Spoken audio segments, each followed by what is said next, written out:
Qu'est-ce que c'est que le VIH? Le VIH, c'est le virus de l'immunodéficience humaine. C'est un virus qui attaque nos défenses immunitaires et qui, lorsqu'elles sont affaiblies, nous rend sensibles à tout autre virus. Depuis 2023, le VIH a été classé non pas comme une maladie, mais comme une infection. C'est une infection chronique au même titre que d'autres infections virales, comme celle de la grippe, sauf que celle-ci attaque le système immunitaire. Et très souvent, on confond deux termes, VIH et SIDA. VIH et SIDA.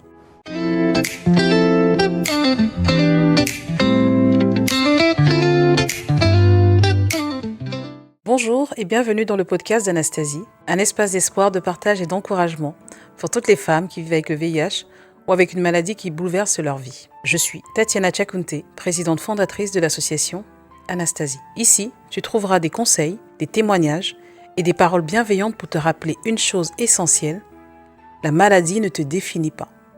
Tu es une reine et tu as encore toute la force d'avancer. Dans ce podcast, nous parlons de courage, de foi, de guérison, mais aussi de vérité. Parce que pour avancer, il faut d'abord comprendre ce que nous vivons.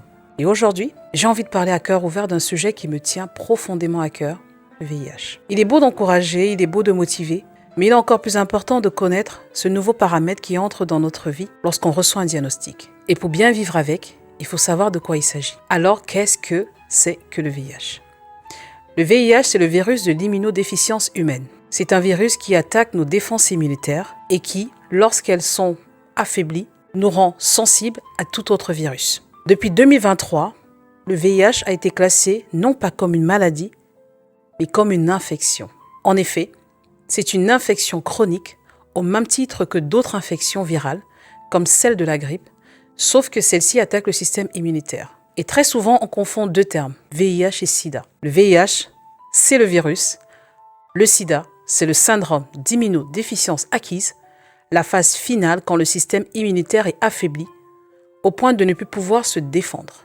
Mais attention, avoir le VIH ne veut pas dire avoir le sida. Grâce au progrès de la science, on peut vivre avec le VIH sans jamais développer le sida. Aujourd'hui, la médecine a énormément avancé. Il existe des traitements puissants, des bithérapies, des injections mensuelles et même des personnes qui, comme moi, ont connu des périodes où leur corps contrôlait naturellement le virus. Dans mon cas, j'ai vécu plus de 16 ans sans traitement, parce que mon système immunitaire avait développé une forme de résistance naturelle. On appelle cela un élite contrôleur. Et pendant toutes ces années, j'étais indétectable, c'est-à-dire que je ne pouvais pas transmettre le virus. Aujourd'hui, grâce au traitement, n'importe quelle personne vivant avec le VIH peut aussi devenir indétectable. Et quand on est indétectable, on n'est pas transmissible. Donc retenez bien cette phrase, indétectable égale intransmissible.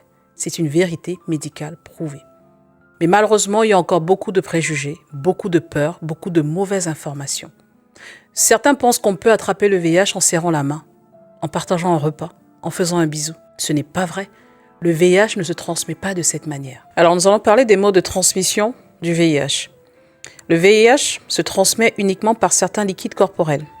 Le sang, sperme et sécrétions sexuelles, sécrétions vaginales ou le lait maternel. Et les modes de transmission courants que vous entendez, très souvent, c'est par des rapports sexuels non protégés, vaginaux, anaux, oraux, si blessure, le partage de seringues, la transmission mère-enfant pendant la grossesse, pendant l'accouchement ou l'allaitement, s'il n'y a pas de traitement, le matériel médical contaminé.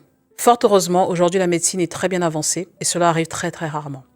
Ce qu'il faut savoir, c'est que le VIH ne se transmet pas par des baisers, par des câlins, par le partage de nourriture ou d'objets du quotidien, encore moins par des piqûres d'insectes, en partageant les mêmes toilettes, la même douche, la même piscine. Sortons de ces idées reçues et sortons de ces préjugés qui empêchent les personnes qui vivent avec de pouvoir s'épanouir pleinement. Et là, j'ai envie de m'arrêter un instant et de parler du dépistage. Parce que ça reste aussi un moyen de protection. Pourquoi? Parce qu'en se faisant dépister, on évite des surprises. On évite de transmettre à notre partenaire, à notre conjoint, un potentiel virus. Je vais prendre l'exemple de cette épouse, mariée depuis longtemps, mère de 3 enfants. Elle découvre à son 4e enfant qu'elle était atteinte de VIH. Et vous allez me dire, mais comment cela est possible? Elle allait voir ailleurs. Ben non. C'est son mari, qui est aujourd'hui son ex-mari, par ses nombreux voyages, a eu un écart, un moment d'infidélité, et qui lui a rapporté le VIH.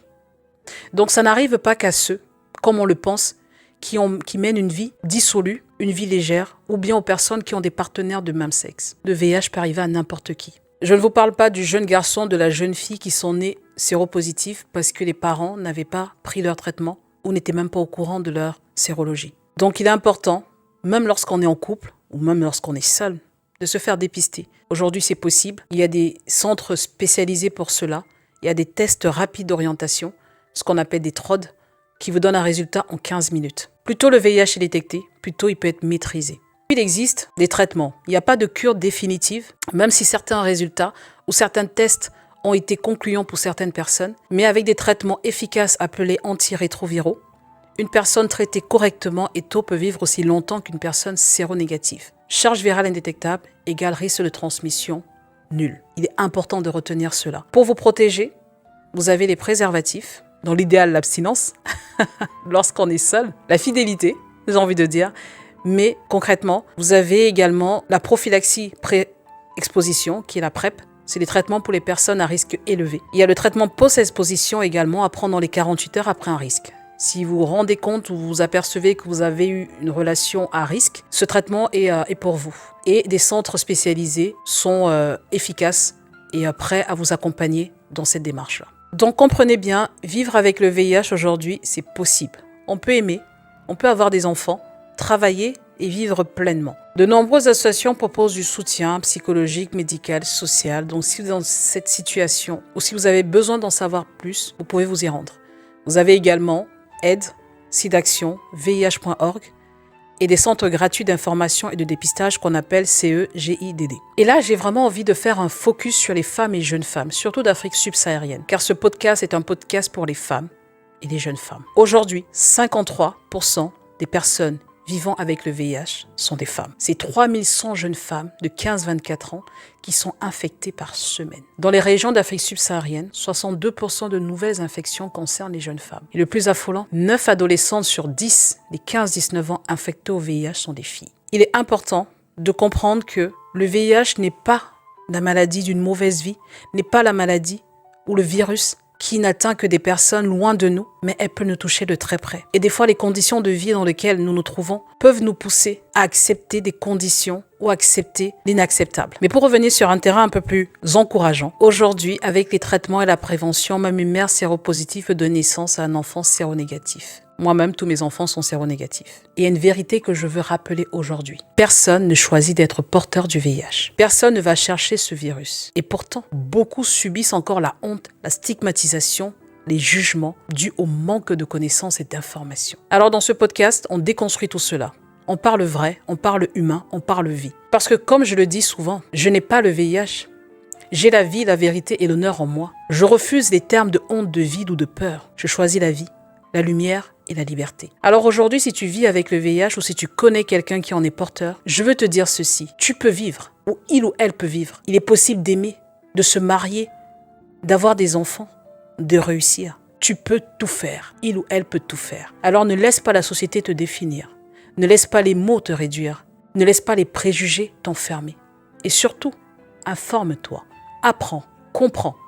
Et avance sans honte, parce qu'il n'y a pas de honte à vivre. Et tant que tu vis, tout reste possible. Et n'oublie pas, accepte, informe-toi, relève-toi et choisis la vie. À très bientôt, dans un nouvel épisode d'Anastasie, le podcast des femmes qui se relèvent.